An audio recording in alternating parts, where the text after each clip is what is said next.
오늘도 이 귀한 자리, 소중한 자리에 하나님의 부름을 받고 나오신 우리 성도님들을 환영합니다. 오늘도 이 자리가 은혜의 자리, 하나님께 영광의 자리가 되기를 원합니다.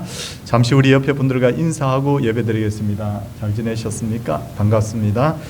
이제 경건한 마음으로 자리에서 다 일어서셔서 일장 찬송함으로 하나님께 예배를 드리도록 하겠습니다.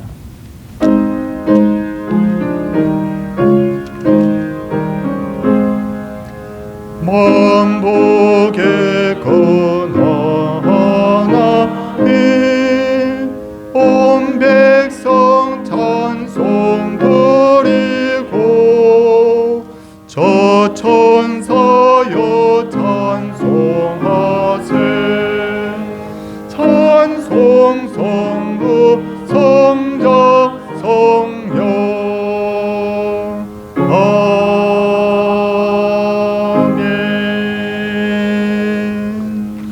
작사하시겠습니다.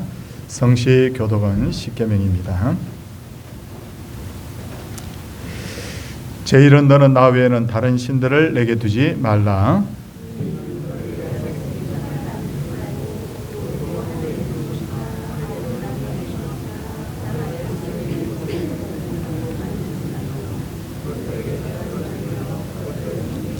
제3은 너는 내 하나님 여호와의 이름을 망령되게 부르지 말라. 제5는 내 부모를 공경하라. 제7은 간음하지 말라. 제9는 내 이웃에 대하여 거짓 증거하지 말라. 아멘. 우리의 신앙 고백 사도신경 하도록 하겠습니다. 나는 전능하신 아버지 하나님 천지의 창조주를 믿습니다. 나는 그의 유일하신 아들 우리 주 예수 그리스도를 믿습니다. 그는 성령으로 잉태되어 동정녀 마리아에게서 나시고 본디오 빌라도에게 고난을 받아 십자가에 못 박혀 죽으시고 장사된 지 사흘 만에 죽은 자 가운데서 다시 살아나셨으며 하늘에 오르시어 전능하신 아버지 하나님 우편에 앉아 계시다가 거기로부터 살아있는 자와 죽은 자를 심판하러 오십니다. 나는 성령을 믿으며 거룩한 공교회와 성도의 교제와 죄를 용서받는 것과 몸의 부활과 영생을 믿습니다. 아멘. 찬송 335장입니다.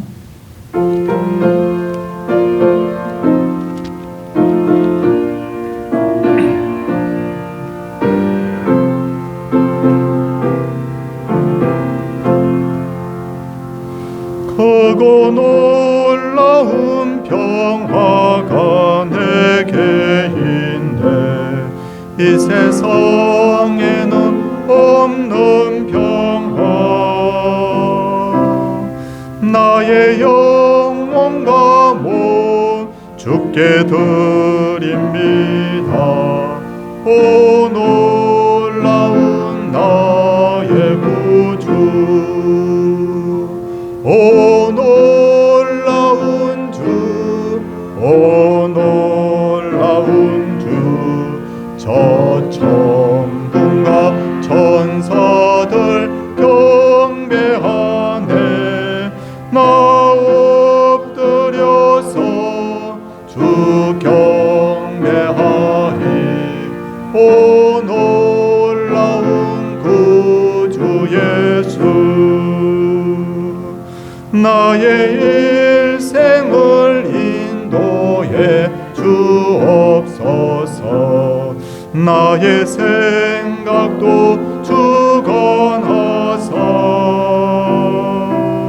주의 뜻대로 날 다스리옵소서. 오 놀라운 나의 구주 오 놀라운 주 오 놀라운 주 저 천군과 천사들 경배하네. 나 엎드려서 주 경배하리. 오 놀라운 구주 예수 나의 몸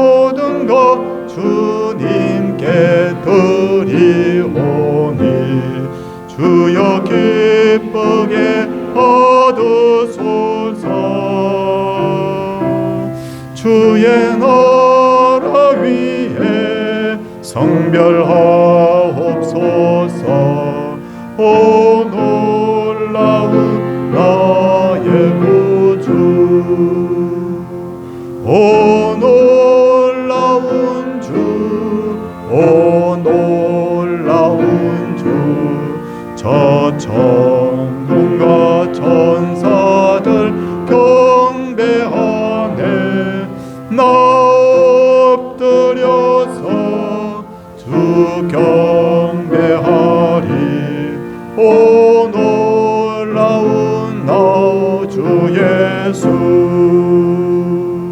주의 광채가 찬란히 비춰오네.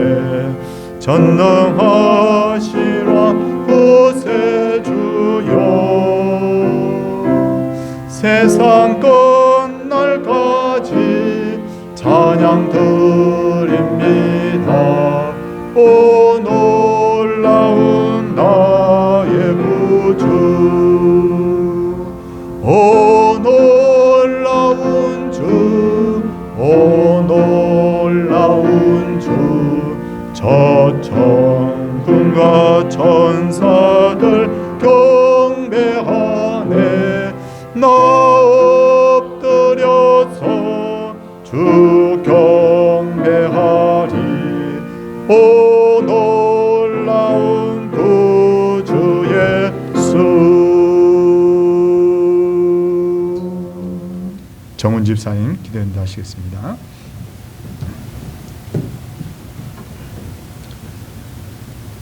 사랑과 은혜가 충만하시고 저희가 감당할 수 없는 시험을 허락지 않으시는 참 좋으신 아버지 하나님, 오늘도 주일을 맞아요 아버지에게 나와서 예배드릴 수 있도록 인도하여 주시네 감사드리옵나이다.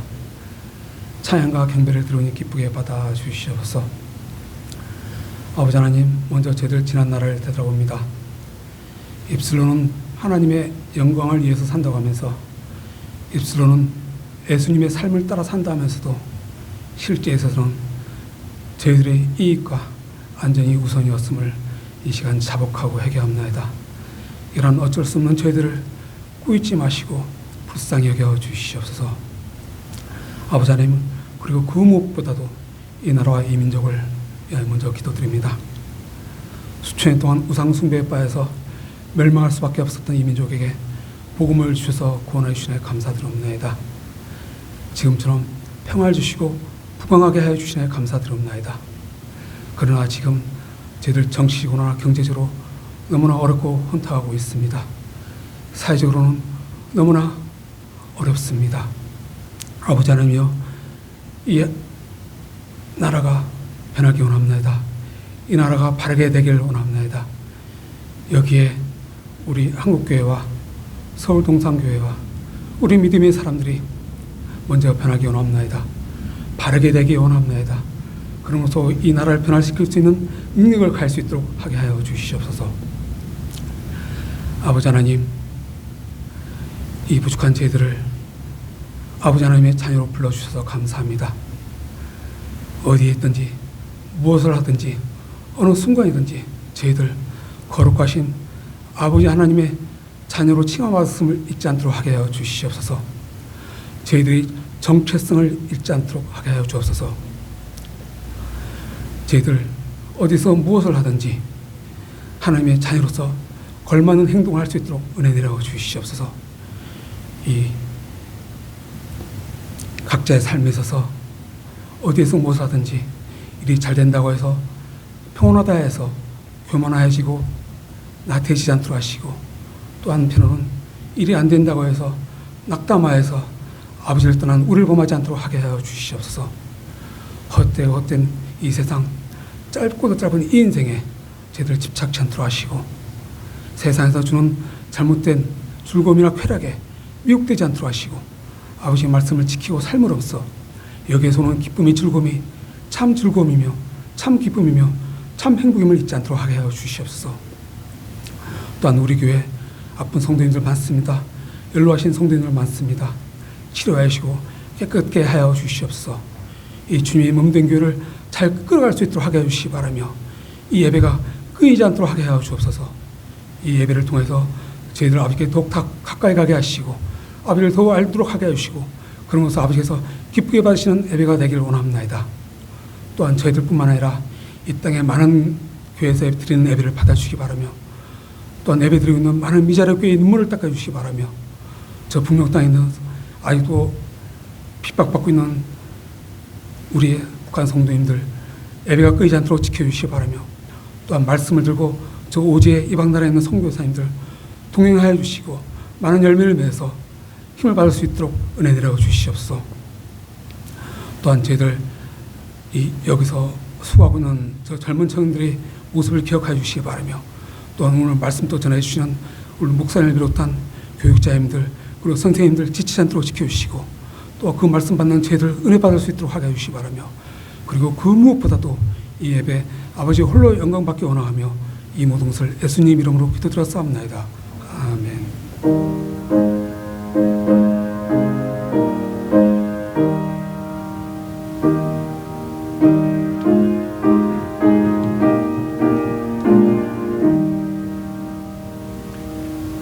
하나님 말씀은 우리 요한복음 2장 1절에서 11절까지 말씀입니다. 요한복음 2장 1절에서 11절까지 말씀. 사흘째 되던 날 갈릴리 가나에 혼례가 있어 예수의 어머니도 거기 계시고 예수와 그 제자들도 혼례의 청함을 받았더니 포도주가 떨어진지라 예수의 어머니가 예수에게 이르되 저들에게 포도주가 없다 하니 예수께서 이르시되 여자여 나와 무슨 상관이 있나이까 내 때가 아직 이르지 아니하였나이다. 그의 어머니가 하인들에게 이르되 너희에게 무슨 말씀을 하시든지 그대로 하라 하니라. 거기에 유대인의 정결 예식을 따라 두세 통 드는 돌 항아리 6이 놓였는지라 예수께서 그들에게 이르시되 항아리에 물을 채우라 하신즉 아기까지 채우니 이제는 떠서 연회장에게 갖다 주라 하시매 갖다 주었더니 연회장은 물레된 포도주를 맛보고도 어디서 났는지 알지 못하되 물돈 하인들은 알더라. 연회장이 신랑을 불러 말하되 사람마다 먼저 좋은 포도주를 내고 취한 후에 낮은 것을 내거는 그대는 지금까지 좋은 포도주를 두었도다 하니라. 예수께서 이 첫 표적을 갈릴리 가나에서 행하여 그의 영광을 나타내심에 제자들이 그를 믿으니라. 아멘. 호산나 찬양 하나님께 드리겠습니다.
아멘. 네. 성경은 다양한 관점에서 이해를 할 수 있는데 우리가 성경을 읽을 때 죄라는 관점에서 성경을 읽을 수도 있고 하나님의 나라라는 관점에서도 성경을 읽을 수 있고 언약이라는 관점에서 성경을 읽을 수 있습니다. 그런데 오늘은 결혼이라는 관점에서 성경을 한번 생각해 보도록 하겠습니다. 먼저 창세기를 보면 하나님께서 아담과 하와를 창조하신 후에 제일 먼저 하신 일이 아담과 하와를 짝지어주는 바로 결혼이었죠. 그리고 그 아담과 하와가 죄로 말미암아 영원한 생명을 잃어버렸을 때 하나님의 약속하신 마지막 아담이신 예수님이 이 땅에 오셨고 그분은 신부가 된 교회를 구속하고 보살핌으로써 마침내 하나님이 계획하신 구속 사역을 완성하셨습니다. 그리고 성경 제일 마지막 책인 요한계시록을 보면 그리스도와 그분의 신부가 된 교회 혹은 성도가 천국 혼인잔치에 참여하는 것을 볼 수가 있죠. 그러니까 인류의 역사를 보면 결혼이라는 관점에서 보면 결혼으로 시작해서 신랑 되신 예수님이 오시고 인류의 마지막이 천국 혼인잔치로 끝나는 것을 볼 수가 있습니다. 그런 차원에서 예수님이 갈릴리 가나 혼인잔치의 첫 기적을 베푸신 것은 하나님의 의도가 있었다고 봐야 되겠죠. 그렇다면 혼인잔치가 열린 갈릴리 가나는 어떤 곳이었을까요? 가나라는 이름의 뜻은 바로 갈대인데 이곳은 예수님의 고향인 나사렛에서 북동쪽으로 7km 정도 떨어진 곳에 있었습니다. 지도를 한번 확인해 보겠습니다. 저 위에 제가 조그맣게 동그라미를 쳐놓은 바로 저 지역이 갈릴리 가나 지역이에요. 우리나라는 북쪽에 비해서 남쪽이 훨씬 날씨가 따뜻하고 땅이 기름집니다. 그러다 보니 남쪽에서 주로 농사가 잘 되는데 이스라엘은 반대. 그러니까 남쪽은 땅이 메마르고 물을 구하기가 너무 어려워가지고요. 남쪽은 거의 사막 같아요. 그에 비해서 북쪽은 상대적으로 땅이 기름지고 물도 많아서 강가나 늪 주변에 그만 갈대가 많이 우겨져 있는데 이스라엘에서 직접 찍은 갈대 사진을 한번 보여드리겠습니다. 그 다음 사진을 보시면요. 갈대인데 우리처럼 처음에는 이렇게 흔들리는 이런 갈대가 아니라 대나무 같아요. 이렇게 굵은 대나무 같아서 야 이게 갈대인가 대나무인가 할 정도로 착각할 정도로 그런 이 나무들이 많이 있었어요. 그러다 보니 북쪽 지역에 위치해 있었던 갈릴리 이 가나가 바로 갈대라는 이름을 가지게 된 것 같습니다. 요단강에서 세례자 요한에게 세례를 받으신 예수님께서는 가나의 혼인잔치에 어머니 마리아와 제자들과 함께 참석하셨는데 그런데 그만 혼인잔치에 포도주가 떨어졌습니다. 이스라엘은 더운 날씨 때문에 포도 농사가 참 잘 되거든요. 이 포도라는 것이 얼마나 좋은 것이냐면 사람이 힘을 잃었을 때 순식간에 기력을 회복하는 것에 있어서는 포도가 제일이라고 해요. 그래서 포도로 힘을 북돋운다. 이스라엘 사람들은 이렇게 표현하거든요. 근데 문제가 뭐냐? 포도는 오래 보관할 수가 없다는 거죠. 그래서 이 포도를 오래 보관하고 두고 먹기 위해서 포도주를 만들어서 보관을 했는데 이스라엘 사람들은 평소에도 포도주를 즐겨 마셨고 그리고 특히나 혼인잔치집에는 많은 포도주를 준비해 두었는데 우리는 결혼 시작, 결혼 끝 1시간도 채 걸리지 않고 뒤에 피로연까지 다 해도 뭐 기껏 2시간 정도인데 이스라엘의 결혼식은 약 일주일 이상 열렸기 때문에 포도주를 엄청나게 많이 준비해야 했던 것이죠. 그런데 그 혼인집에서 포도주가 떨어져 버렸고 그것에 계시던 예수님께서 그 문제를 해결해 주셨다는 거예요. 성도님들, 예수님이 왜 이 땅에 오셨는지를 한번 생각해 보십시오. 예수님은 문제 해결하기 위해서 이 땅에 오셨잖아요. 크게는 죽음의 문제를 해결하고 작게는 고통의 문제를 해결하기 위해서 우리가 당하고 있는 크고 작은 문제들을 해결해 주시기 위해서 이 땅에 오셨는데 그러므로 예수님을 가까이 하면 예수님이 내 마음속에 예수님이 내 가정 속에 들어오면 문제가 해결되고 결국 복을 받게 되는 거죠. 역대상 13장을 보면 이스라엘의 왕이 된 다윗이 하나님의 임재를 상징하는 법궤를 예루살렘으로 옮겨오려다가 그만 실패하게 됩니다. 너무너무 웅장하고 장엄한 이 자리에서 사람이 죽게 되는 거예요, 사고로. 그러자 다윗은 그 법궤를 오벳 에돔의 집에 가져다 놓고 3개월간 거기서 안치하게 되는데, 오벳 에돔이 어떤 사람이냐? 성경을 보니까 가드 사람 오벳 에돔입니다. 가드가 어디입니까? 이스라엘의 원수들이 사는 블레셋의 다시스 도시 중에 한 도시가 가드예요. 우리가 너무 잘 알고 있는 골리앗의 고향이 바로 가드예요. 가드. 이 사람은 도저히 복을 받을 여건이 안 되는데도 불구하고 그의 집에 하나님의 법궤가 머물자 그의 가정에 복이 임하게 되는데, 역대상 13장 14절을 보면 여호와께서 오벳 에돔의 집과 그의 모든 소유에 복을 내리셨더라. 얼마나 그가 얼마나 많은 복을 받았던지 그 복 받았다는 것이 성경에 기록이 될 정도로 그만큼 그가 복을 받았다는 거예요. 복 받을 수 없는 사람도 하나님을 가까이 하니까 복을 받더라는 거예요. 그래서 다윗은 여기에 자극을 받고 나도 복 받아야지 하고 다시 그 법궤를 하나님이 예루살렘으로 모셔오게 됩니다. 이런 원리를 깨달았던 아삽이 시를 짓습니다. 여호와께 가까이 함이 내게 복이라고. 하나님을 가까이 한다는 말이 무슨 말입니까? 우리가 깊이 생각해 보면 나 하나님 가까이 할 거예요, 이렇게 말로 그쳐서는 안 됩니다. 하나님을 가까이 한다는 말은 무슨 말이냐? 나의 주권을 그분께 맡기고 그분 따라가는 것이 바로 하나님을 가까이 하는 거예요. 내가 저 길 가고 싶은데 하나님이 이 길이라고 하면 이 길로 가는 거예요. 나의 진로의 문제, 나의 결혼의 문제, 생활의 문제, 인간관계의 모든 문제의 결정권을 하나님께 맡기고 하나님이 가시는 대로 내가 동행하며 따라가는 게 바로 하나님을 가까이 하는 거라고 하죠. 하나님을 가까이 하는 것이 진짜 우리에게 복이라는 거예요. 그렇다면 갈릴리 가나 혼인잔치에서는 어떻게 예수님께서 문제를 해결해 주셨을까요? 먼저 혼인잔치집에 포도주가 떨어졌습니다. 이스라엘에서는 이런 경우에는 있을 수가 없다고 생각한대요.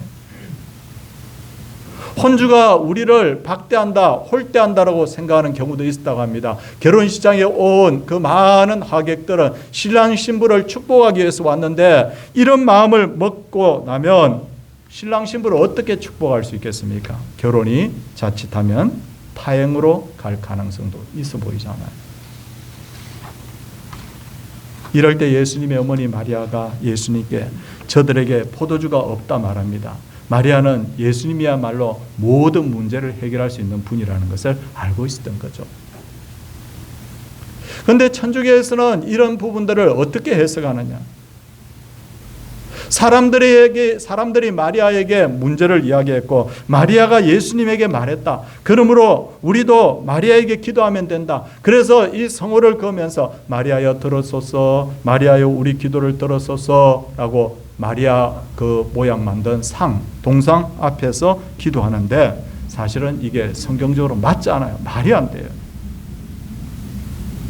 왜 말이 안 되느냐? 기도의 대상은 사람이 될 수 없어요. 기도의 대상은 하나님밖에 될 수 없다는 거예요. 마리아라도 안 된다는 거예요. 또 하나는 십계명 두 번째 계명에 어떤 형상도 만들지 말라고 했는데 마리아 그 형상을 만들어 놓고 그 앞에서 기도한다? 이건 하나님의 두 번째 계명을 어긴 거니까.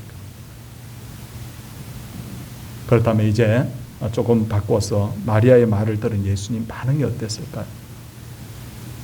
우리 4절 한번 보겠습니다. 4절을 보니까 예수께서 이르시되 여자여 나와 무슨 상관이 있나이까? 아직 내 때가 이르지 아니하였나이다. 여자여, 아니 어머니야가 이렇게 말한다. 이게 사실은 한국말로 옮겨서 그렇지 여자여라는 말은 왕비에게 부르는 귀나이라는 말입니다. 그러니까 이걸 번역을 할 때 여인이시여 이렇게 바꿨으면 참 좋겠다는 생각이 들어요. 어쨌든 극존칭으로 어머니를 부르고 있어요. 근데 예수님은 마리아의 청을 거절하죠. 왜냐하면 나와 무슨 상관이 있나이까. 동그라미 상관이라는 볼펜이 있으면 한번 동그라미를 상관에다 쳐보십시오. 그리고 아직 내 때에다가 한번 동그라미를 쳐보십시오. 때가 이르지 않았다. 그러니까 관계와 때가 아직 이르지 않았기 때문에 활동할 수 없다는 거예요. 다시 말해서 예수님께서 문제를 해결하시려면 두 가지 조건이 완성이 돼야 되는데, 첫 번째는 예수님과의 관계, 두 번째는 때, 이게 맞아야 된다는 거예요. 이스라엘의 초대왕 사울이 말년에 타락하죠. 그러자 하나님께서 어떻게 하십니까? 성경에 이렇게 기록되어 있어요. 꿈으로도 우림으로도 선지자로도 그에게 대답하지 않았다. 왜 대답하지 않았느냐면 그 앞에 성경의 내용을 읽어보면 하나님과의 관계가 문제가 생긴 거예요. 하나님이 경고를 했는데도 불구하고 끝까지 하나님을 찾지 않으니까 하나님이 내가 다윗을 버린다고, 사울을 버린다고. 그러니까 아무리 발부둥을 쳐도 하나님이 응답이 없는 거예요. 뭐가 문제가 생긴 거죠? 관계에 문제가 생겼으니까. 그래서 그는 무당을 찾아가잖아요. 하나님과의 관계란 무엇일까요? 그것은 바로 믿음의 관계를 말하는 거예요. 그래서 하나님께서는 늘 기적을 이루시기 전에 예수님은 물으십니다. 뭐라고 물으시냐면 내가 나를 믿느냐? 그렇게 물었죠. 이게 뭡니까? 너와 나의 관계에 있어서 절대적으로 필요한 게 뭐냐? 믿음의 관계.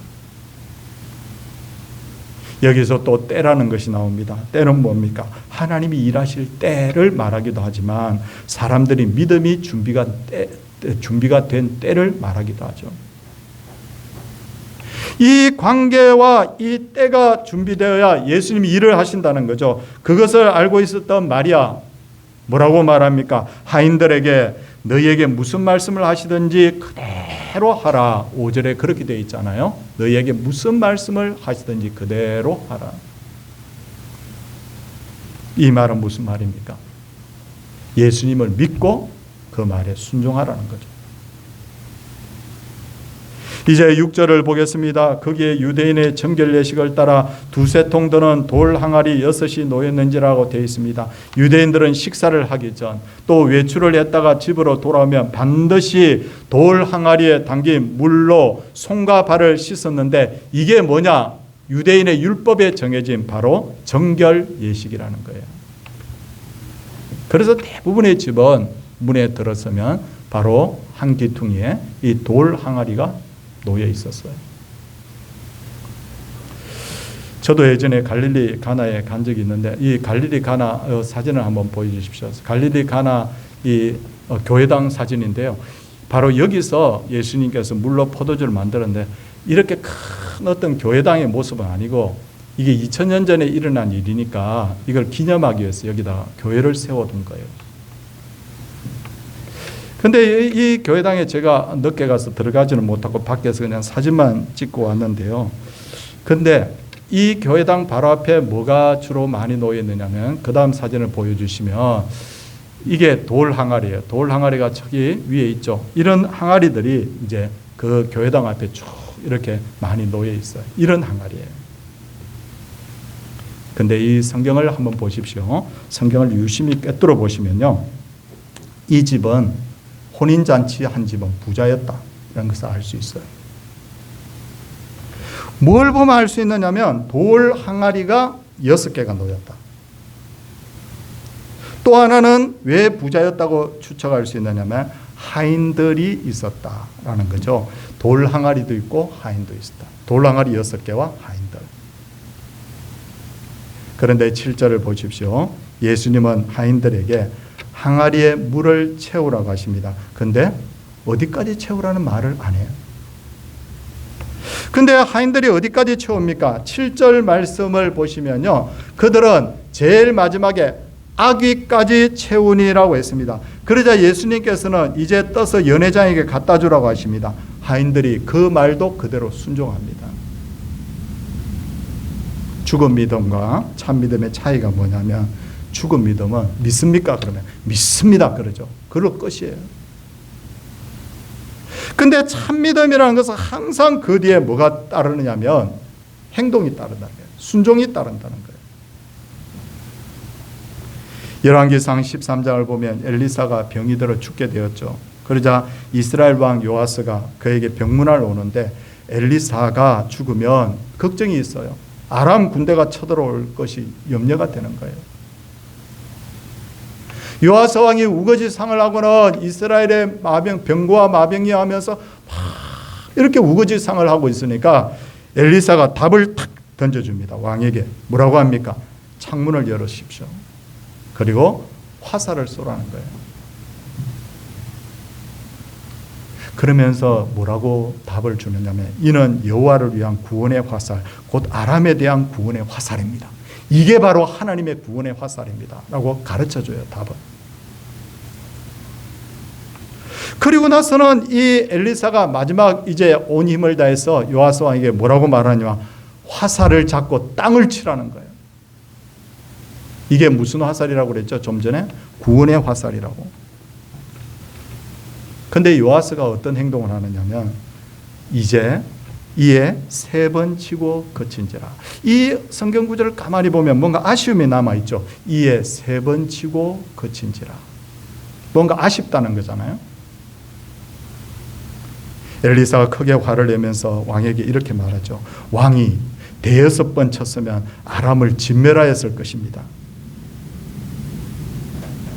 요아스 왕의 믿음의 분량이 이게 구원의 화살이라고 가르쳐줬는데도 불구하고 그만큼 안 되니까 치라고 그러니까 그냥 형식적으로 그냥 3번 쳤던 거죠. 순종은 하되 사모하는 마음과 온전한 순종이 없었다는 거죠. 그것 때문에 엘리사가 마지막 죽으면서 굉장히 마음 아파하고 아쉬워합니다. 많은 사람들이 자신의 믿음의 분량이 얼마나 되는지 몰라요. 나 어떤 데 보면 믿음이 엄청 좋은 것 같고 어떤 데 보면 믿음이 엄청 안 좋은 것 같기도 한데 내 믿음의 수준이 뭐냐라고 알 수 있는 하나의 게이지가 있는데 그게 뭐냐면 내가 얼마나 하나님의 말씀에 순종하는가를 보면 알 수가 있어요.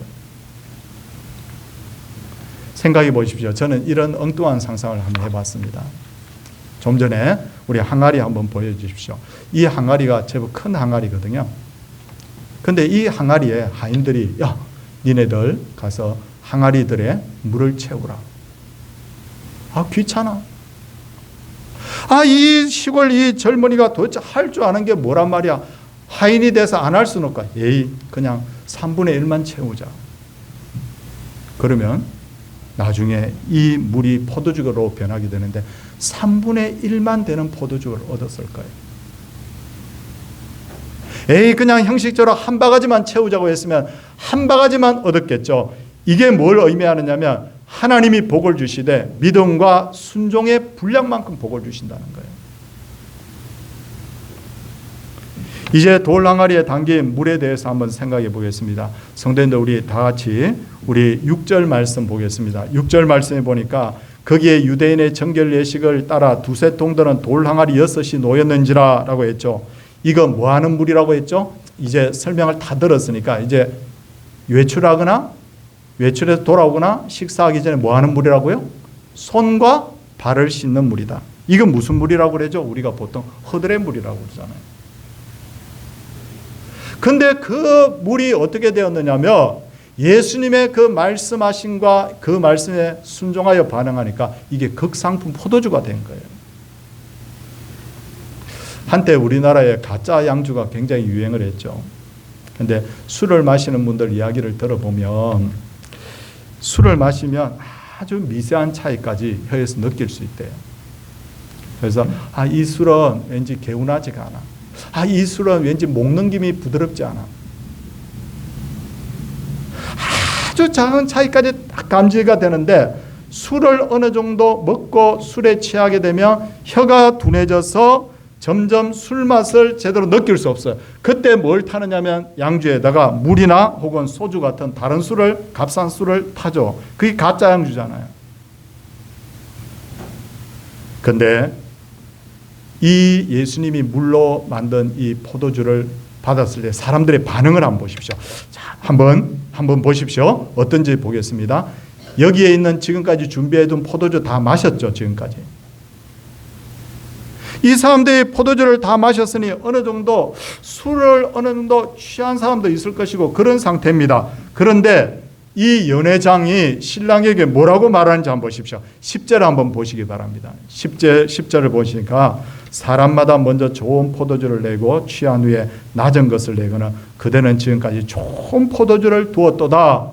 포도주 맛이 얼마나 좋았으면 술이 약간 취했는데도 불구하고 포도주 그 맛을 좋은 포도주라고 할 정도로 그렇게 극상품 포도주가 되었다는 거예요.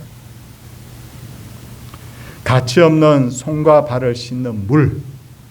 근데 그 물이 예수님의 말씀하시고 그 말씀에 순종하니 극상품 포도주가 되었다. 오래전에 제가 60대 중반쯤 되는 남자 집사님하고 같이 이제 성경 공부를 한 적이 있어요. 성경 공부를 한 7, 8분, 한 10분 가까이 그렇게 같이 매일 밤마다 모여가지고 이제 일주일에 한 번씩 성경 공부를 하는데 사실 나이가 들게 되면 어떤 생각이 바뀐다든지 뭐 습관이 바뀐다든지 이게 쉽지가 않잖아요. 근데 성경 공부 한 주하고 두 주하고 이러니까 이 집사님 얼굴이 점점 진지해지는 거예요. 근데 몇 달을 딱 지나고 나서 어느 날 집사님이 갑자기 울먹울먹 하시면서 이렇게 말하는 거예요.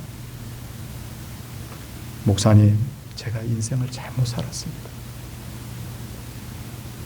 정말 이제 이 성경을 제대로 이해를 하고 나니까 정말 예수님이 누군지를 제대로 알겠고 내가 정말 이 젊었을 때 이것을 깨닫지 못한 것이 너무 제가 후회가 됩니다. 이렇게 말하는 거예요. 그 후로 아내분의 말을 들어보니까요. 우리 남편이 달라졌다. 집에서 늘 권위적이고 늘 불평하고 그랬던 남편이 달라져. 그러니까 집안 분위기가 달라지고 온 가족이 그렇게 행복할 수가 없대요. 왜 많은 이들이 예수님을 믿는다고 하면서도 맛이 없는 맹물처럼 왜 사는가? 한번 생각해 보십시오. 왜 감사하며 살아야 되는 것을 알면서도 왜 입만 열면 이게 또 불평, 저것도 불평, 왜 불평하는지 한번 생각해 보십시오. 왜 사랑을 입으로 외치면서도 왜 사랑 안 되고 왜 용서가 안 되는지 한번 생각해 보십시오. 예수님의 그 말씀대로 내가 아멘하지 않으니까. 그래 오늘도 설교 저렇게 하는구나. 그냥 잘 들었다. 이렇게 되면 아무 변화가 없다는 거잖아요. 정말 어떤 말씀을 하나님께서 주셨을 때 내가 마음에 딱 부딪혔을 때 정말 그것이 기도하라면 기도하겠습니다. 순종하라면 순종하겠습니다. 사랑하라면 사랑하겠습니다. 이렇게 내가 행동으로 보일 때 나의 인생에 변화가 있지 그냥 뭐 대충 이렇게 해버리면 아무 변화가 없다. 여기에는 반드시 뭐냐면 예수님의 말씀과 순종이 있을 때 변화가 일어난다는 거예요. 내 인생이 무슨 인생이라고요? 다 그들의 인생이에요. 근데 예수님 만나니까 극상품 포도주가 된 거예요. 다음으로 두세 통 들은 항아리에 담긴 물, 이 물을 어떤 물이라고 했죠? 6절 말씀 다시 보니까 정결 예식에 쓰이는 물이다. 다시 말해서 정결 예식 무슨 말입니까? 율법이에요. 율법.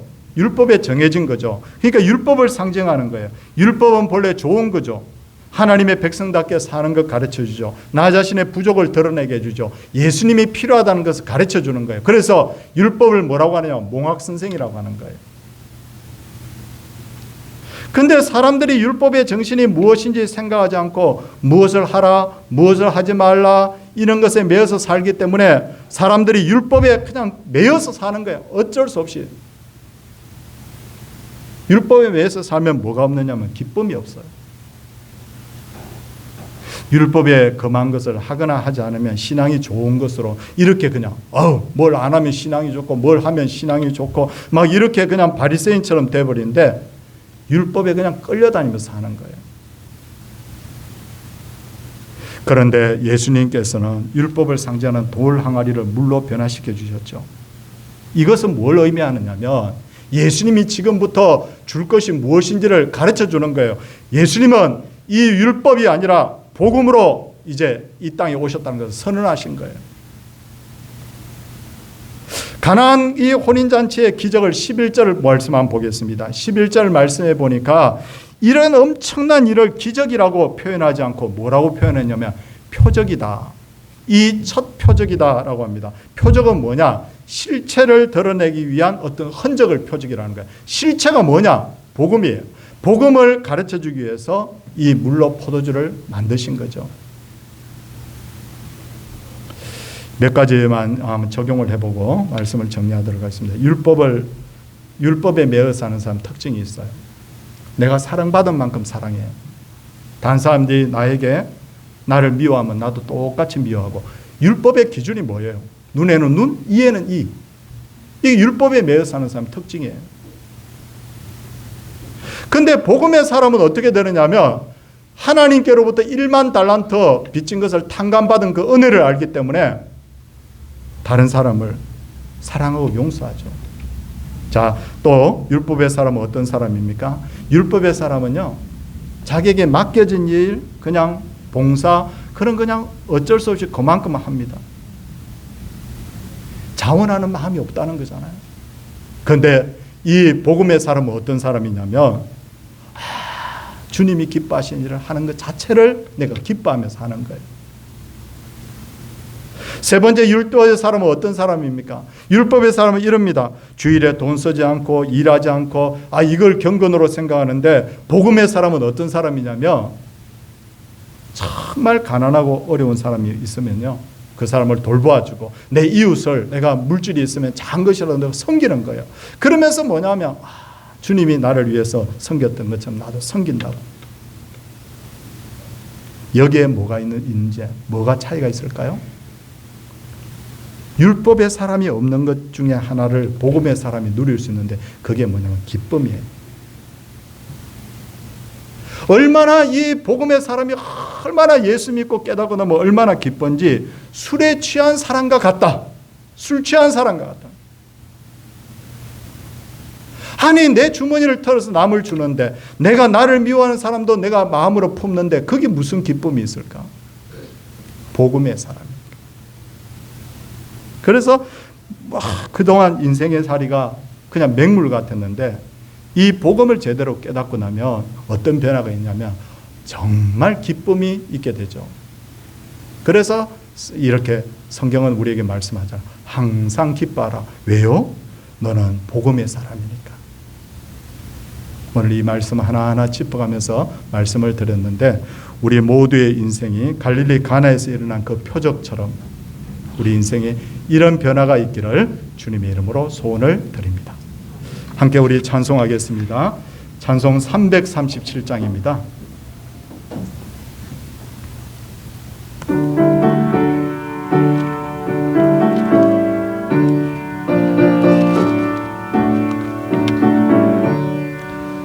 내 모든 시험 무거운 짐을 주 예수 앞에 아뢰이며, 근심에 쌓인 날 돌아보사 내 근심 모두 맡으시네.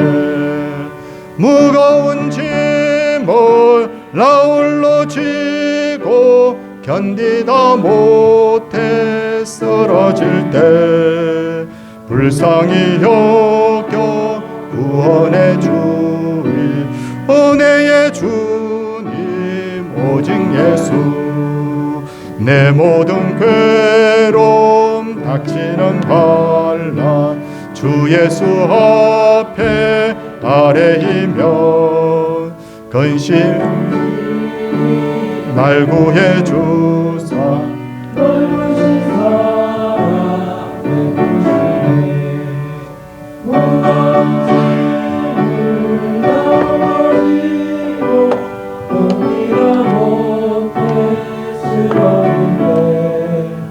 불쌍히 여겨 구원해 주리 은혜의 주님 오직 예수. 내 짐이 점점 무거워질 때 주 예수 앞에 아뢰이며, 주께서 친히 날 구해 주사 내 대신 짐을 져주시네. 무거운 짐을 나 홀로 지고 견디다 못해 쓰러질 때 불쌍히 여겨 구원해 주니 은혜의 주님 오직 예수. 마음의 시험 무서운 죄를 주 예수 앞에 아뢰이며 예수는 나의 능력이 되사 세상을 이기 힘주시네.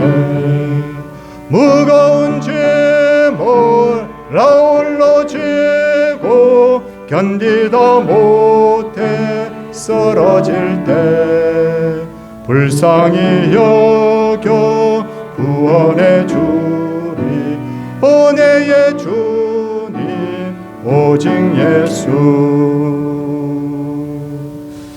개강 부흥회를 통해 예수님의 십자가 죽음과 부활의 복음도 다시 깨닫게 하심을 감사합니다. 9월의 새날을 주시니 감사합니다. 천국 소망 주시니 감사합니다. 주님의 자녀답게 승리의 삶 살게 하옵소서. 범사에 감사합니다. 하나님 앞에 예물을 드렸습니다. 기도하도록 하겠습니다. 주님, 우리의 인생이 진짜 참 복음의 기쁨을 누리기를 원합니다. 내가 왜 용서해야 되느냐, 사랑해야 되느냐, 왜 나만 봉사해야 되느냐, 나만 희생해야 되느냐. 하나님, 우리가 이런 수준에서의 율법의 사람이 되지 않고 이제는 변화된 포도주와 같이 정말 기쁨의 사람으로 말씀의 순종을 따라서 하나님 앞에 열매 맺는 사람으로 주님 우리가 변화되기를 원합니다. 예수 그리스도는 이 땅의 죽음의 문제와 고통의 문제를 해결하기 위해서 이 땅에 오셨는데 예수님을 제대로 만날 수 있게 하여 주시옵시고 이를 통하여서 우리가 하나님 변화되게 하여 주시고 성경에 이 기록된 진리를 하나하나 깨달아가면서 내 마음에 진정한 변화가 나타나는 그런 우리의 인생이 되게 하여 주시옵소서. 우리가 주일날 교회에 오는 것이 억지같이 되지 않게 하소서. 교회에 와서 여러 가지 주의 이름으로 봉사할 때 억지가 되지 않게 하시고 기쁨이 되게 하여 주시옵소서. 세상에 하나님 참 흉흉해도 예수님 때문에 참 기뻐하는 그런 복음의 사람으로 살게 하여 주시옵소서. 허들에 아무 맛없는 맹물같이 살아가지 않게 하여 주시고 정말 하나님께 기쁨을 올려드리고 삶이 기쁨으로 충만한 그런 극상품 포도주와 같은 그런 인생이 되게 하여 주시옵소서. 주 앞에 기도합니다. 병을 치유하여 주시옵소서. 문제가 해결되게 하여 주시옵소서. 설사 그리 아니하실지라도 하나님이 내 하나님 되시고 내 아버지 되신다는 것 때문에 기뻐하는 이 하루가 되게 하여 주시옵소서. 사랑의 주님, 이 땅을 굽어보시고 이 땅에 많은 어려움들이 있지만 성도들이 기도하고 있습니다. 반드시 합력하여 선을 이루게 하시고 이 땅이 복음으로 회복되고 하나님의 은혜로 회복되는 그런 은혜의 땅 되게 하여 주시옵소서. 우리 성도님들이 직장에 나가서도 예수 그리스도의 복음의 이 정신을 따라 살아가게 하여 주시옵시고 이들이 사랑을 베푸는데 헌신하는데 주의 이름을 드러내는데 머리가 되며 꼬리가 되지 않게 하여 주옵소서. 우리 청년들을 위하여 기도합니다. 하나님과 동행하는 법을 젊었을 때부터 배우게 하여 주시옵소서. 자신의 생각을 내려놓고 모든 문제를 하나님의 뜻을 따라 행하게 하여 주심으로 하나님 세상이 알 수 없는 세상이 줄 수 없는 참 기쁨이 우리 청년들에게 있게 하여 주시옵소서. 사랑의 주님, 오늘도 귀한 11조를 드리며 감사의 물을 드리며 전도 선교의 물과 건축의 물과 주정 예물을 하나님 앞에 드렸습니다. 하나님께서 드린 모든 손길들을 주여 기억하여 주시옵시되 아버지 하나님 앞에 드릴 수 있게 된 것이 감사하다고 했던 그 신앙의 선진들처럼 우리의 모습과 마음이 그런 상태가 되기를 원합니다. 뒤늦게 복음을 깨닫고 후회하는 그런 일들이 없게 하여 주시고 하루라도 일찍이 복음의 원리를 깨닫게 하여 주심으로 우리의 남은 인생이 얼마가 되든지 하나님 앞에서 기뻐 뛰노는 그런 인생으로 살다가 천국 혼인잔치에 다 들어가 주님을 만날 수 있게 하여 주시고 영생 복락 누리게 하여 주시옵소서. 하나님께서 이 하루도 주여 평안 가운데 우리 교회를 인도하여 주시기를 비옵고 예수님 이름으로 기도드리옵나이다. 아멘. 다 같이 자리에서 일어서셔서 620장 찬송하겠습니다.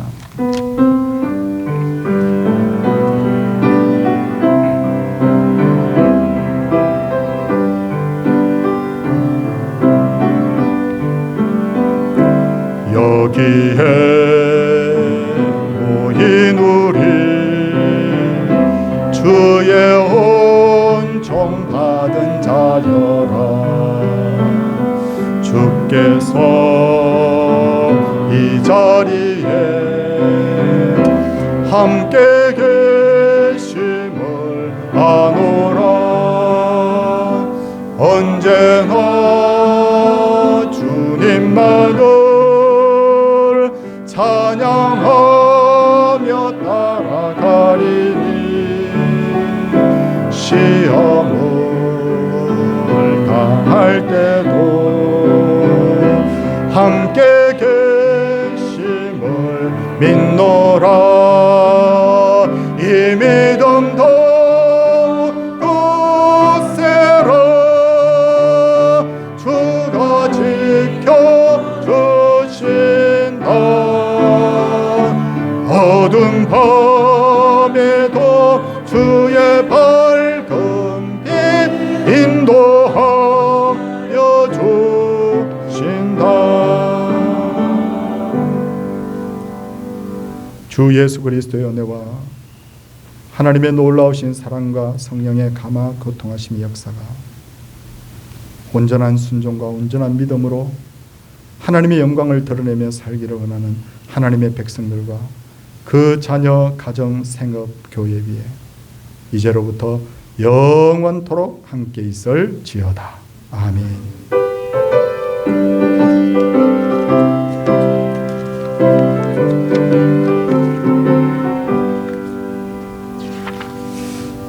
예, 잠시 자리에 앉으십시오. 오늘 날씨가 이렇게 좀 흐리고 이러니까 아무래도 집중이 좀 잘 안 될 수도 있는데 그럴수록 우리가 하나님 앞에 예비된 예배를 잘 드릴 수 있으면 좋겠습니다. 3부 예배는 청년부 헌신 예배로 드리고 다음 주에는 사여전도의 헌신 예배인데 우리 교회가 돕고 있는 인도의 이종용 목사님 오셔서 말씀을 전하도록 그렇게 하겠습니다. 9월 17일 날 우리 구역 연합 예배를 드리겠습니다. 이번에는 이렇게 하겠습니다. 3부 예배 다 같이 모여서 제가 말씀을 선포하고 그 다음 제가 종이를 나눠드리겠습니다. 그날 받은 은혜가 무엇이냐, 또 당신의 기도 제목이 무엇이냐, 이런 나눔을 방마다 흩어져서 할 거예요. 그렇죠? 그때 다음 주에 다시 광고를 하겠지만 우리 구역별로 간단한 음료라든지 또 간식이라든지 이런 것도 좀 준비해 오시면 더 풍성한 교제 시간이 될 줄로 압니다. 하반기 학습 세례식 10월 22일 날 있습니다. 대상 되시는 분들은 신청해 주시고요. 오늘 2부 예배 후에 정기재직회가 있고요. 그리고 고신 제2기 북한 선교학교를 온라인 강좌로 개강을 합니다. 그래서 9월 7일 목요일부터 11월 2일까지 매주 목요일 오후 8시에 하게 되는데 밖에 게시판에 포스터가 붙어 있고요. 또 궁금하신 점이 있으면 우리 조성진 장로님께 문의해 주시기 바랍니다. 충북의 남전도연합회 족구대 광고를 계속 하게 되는데 제가 추가 광고를 드리면 참여도 좀 같이 좀 해주시고 또 하나는 벽에다가 게시판에다가 이름 써놨는데 거기에 보면 난 그날 가서 좀 응원을 하겠습니다 하는 분들은 응원 거기에 명단에다가 이름을 한번 기록을 좀 해주십시오. 그래서 이 행사를 통해서도 우리가 함께 기쁨을 누리고 하나님의 영광 돌리는 그런 날들이 꼭 오기를 바랍니다. 자, 오늘도 우리 성도님들 우리 맹물 같은 우리 인생이 극상품 포도주와 같은 인생 되기를 소원합니다. 우리 옆에 분들하고 같이 한번 인사하는데요. 그냥 인사하지 마시고 우리 밝은 얼굴로 사랑을 눈에 가득 담아서 옆에 사는 거 우리 인사하도록 하겠습니다. 할렐루야, 할렐루야. 네.